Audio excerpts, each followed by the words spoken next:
des moments de prière, ce sont des moments d'interrogation, ce sont des moments de vérification, non pas que nous avons douté, mais de concrétisation de ce que nous avons appris, ce que nos pasteurs nous enseignent chaque jour au moyen de la parole de Dieu. Okay. C'est que, nous le disons, c'est que c'est une occasion pour les chrétiens. Nous faisons donc un appel aux véritables chrétiens, aux véritables enfants de Dieu qui ont la soif grandissante de Jésus-Christ, d'aller voir ce que Jésus-Christ a fait, où Jésus-Christ est passé. Ça, c'est la première des conditions. Okay. La seconde condition, elle est d'ordre administratif, puisque, voulez-vous, c'est très loin de chez nous. Ouais. Il faut faire avec l'administration de l'État hébreu, ouais. Il faut payer les frais d'immigration, il faut faire avec les réservations d'hôtels, okay. Il faut faire avec votre ticket de voyage. Et donc, ce côté-là matériel, ce côté financier, sera le plus élucidé lorsque celles des personnes qui se trouvent intéressées viennent nous voir dans les adresses, bien entendu, ou appellent au numéro que Golgotha va devoir faire balancer. Ok, par rapport maintenant au nombre, c'est limité ou bien on peut aller à 150, 500 personnes ou bien vous avez placé une limite par rapport à ça? Oui, il faut le dire que la collaboration avec Béni TV oblige bien entendu de considération du nombre. Okay. C'est que nous ne sommes pas les seuls et Béni TV a déjà une sérieuse avancée. Okay. C'est qu'elle intéresse plusieurs pays, mais pour ce qui nous concerne, nous pensons que le nombre sera limité par les plus vaillants. Okay.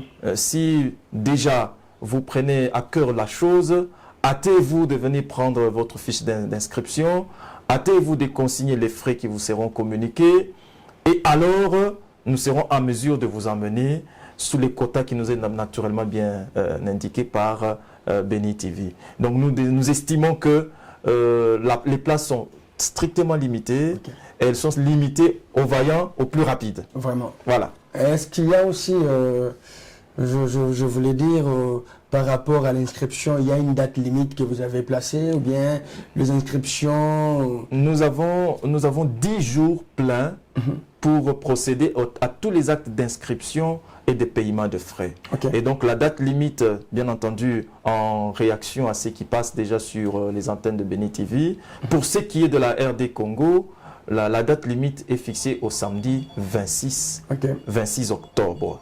Okay. Et donc nous invitons nos frères et sœurs, ceux de Lubumbashi et des environs, ceux de Kolwezi et tous ceux de Kinshasa qui sont en attente de pouvoir s'acquitter, qu'ils veuillent bien mettre le pied sur l'accélérateur et nous permettre de renvoyer, de faire les plis et d'envoyer vos fiches ainsi que les frais avant le 26 octobre, donc le samedi en 8. Ok, le voyage c'est pour quand?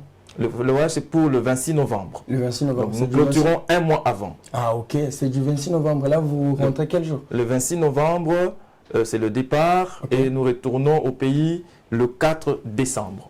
Merci beaucoup.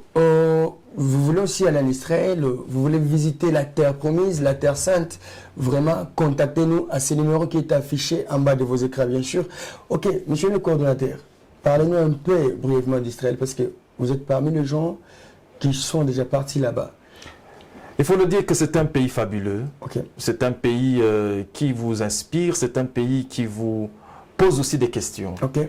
C'est que Dieu lui-même le disait dans Deutéronome à Israël, qu'écoute, le pays dans lequel je te mène est un pays des montagnes et des vallées qui boit toute l'eau de la pluie et sur lequel Dieu a son œil ouvert. Okay. J'ai personnellement visité ce pays.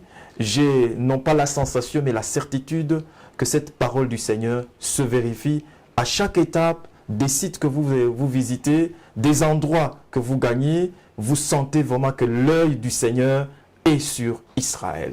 Et aller faire sa prière avec toute cette confiance en un endroit qui a déjà la certitude que l'œil de Dieu est là, je m'imagine que l'oreille du Seigneur vous écoute encore plus. Vraiment, je parlais avec quelqu'un, il m'a dit ceci, le jour qu'il est arrivé en Israël, il a senti notre atmosphère. Donc il sent vraiment que ici, c'est la terre sainte.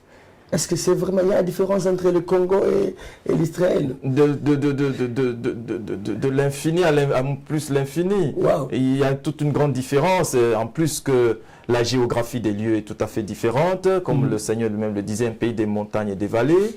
La végétation est aussi différente. Ici, chez nous, nous avons une grande verdure, ce qui n'est pas le cas en Israël. C'est pourquoi je disais que c'est un pays qui vous pose aussi des questions. Est-ce que vous me regardez bien? Est-ce que je suis semblable à votre pays? C'est donc un pays à part. Cette sensation de se sentir ailleurs est tout à fait évidente par le simple fait que Israël, c'est l'héritage du Seigneur. Amen. C'est le pays qui appartient à Dieu. Amen. Ce n'est pas un pays qui appartient aux Juifs. C'est un pays que Dieu a décidé de s'approprier. Et donc, quand on va dans ce pays, on a cette évidence de rencontrer le Seigneur dans cette dimension-là d'un pays qui lui appartient. Et donc, quand on va aussi prier dans ce sens-là, je ne dis pas que le Seigneur ne nous écoute pas d'ailleurs, mais je pense que cette prière que l'on fait aussi en Israël, chez Dieu, chez lui, est encore mieux entendue, mieux écoutée que celle qu'on fait un peu partout. Dans sa maison, bien sûr. Bien Parce entendu. qu'il a dit, il a choisi vraiment Israël. Il a choisi Israël. Vraiment, est-ce qu'il y a un dernier mot par rapport à tous ceux-là qui nous suivent de partout dans le monde? Nous rendons grâce à Dieu de ce que le gouvernement israélien a ouvert ses portes aux pèlerins. Nous rendons grâce à Dieu également pour toutes ces personnes et ces maisons qui travaillent en Afrique et ailleurs, bien entendu, pour permettre à ceux qui croient en Jésus-Christ d'aller visiter Israël. Nous rendons grâce à Dieu pour Golgotha TV qui s'implique pour que la facilitation soit encore plus grande pour ceux de la République démocratique du Congo. Et nous invitons, bien entendu, les chrétiens de Lubumbashi et d'ailleurs à venir rapidement prendre leur inscription et s'acquitter de tous les frais, en sorte que nous soyons les premiers à être servis, le premier à être arrivé en Israël le 26 novembre 2019. Merci beaucoup. Vous nous avez suivis de partout dans le monde. Vous avez besoin d'aller en Israël, précisément nous les Congolais, nous vous invitons. Appelez-nous au numéro qui est affiché en bas de vos écrans. Vraiment, c'était l'émission spéciale Israël. Moi, c'est l'évangéliste Grace Nongé. Et sur le plateau, il y avait le coordonnateur de Golgotha TV qui s'occupe de pèlerinage du côté RDC. Et nous vous disons encore merci et à la prochaine. Bye bye.